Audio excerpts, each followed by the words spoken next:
Welcome to this Falcon Weekly Flashcast. I'm Carmela Williams with a look at this week's health headlines. First up, a health warning for parents. Single-use laundry packs are convenient, but they pose a serious hazard to young children. That's the finding of a study published today in the journal Pediatrics. According to data from the National Poison Center, the pods sent an average of one child a day to hospitals across the country in 2012 and 2013. During those 2 years, poison control centers took more than 17,000 calls. Researchers say the pods are colorful and look like candy or juice to young children. They conclude that increased efforts are needed to prevent little kids from having access to the product. Americans who want to enroll in health insurance through the Obamacare website can now get an early preview of 2015 premiums.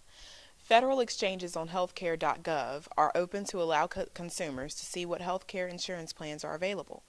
Enrollment for next year doesn't begin until November 15th, but the early access lets shoppers see how much they can expect to pay.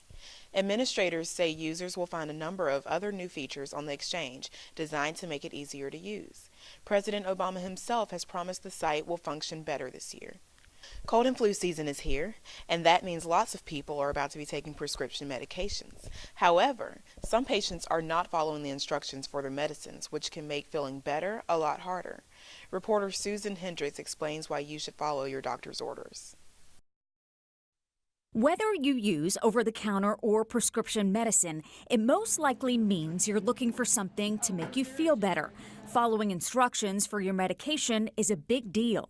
If you veer from the plan that you and your physician have come upon and agreed upon, then you're not going to get the result that should have been there. Pharmacist Rich Tomalevich says that applies to most medications. In antibiotic therapy, the infection may never go away. Antidepressant therapy, you truly never may get to what's called steady state, and it may never be truly effective. Blood pressure medication may truly never work. Research shows that 50% of Americans don't take their medicine as prescribed, and the ramifications can be significant.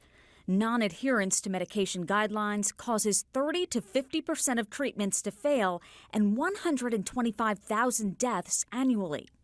For anything to truly work the way you want it to, you have to give it a true shot. You have to give it a chance. Tomalevich says if you miss a dose, ask for help to get back on track. That's what a pharmacist is for. A pharmacist is there to answer your questions specifically because it truly depends on the medication. For today's Health Minute, I'm Susan Hendricks. That's it for this Falcon Weekly Flashcast. I'll be back later with more news. Thanks for watching.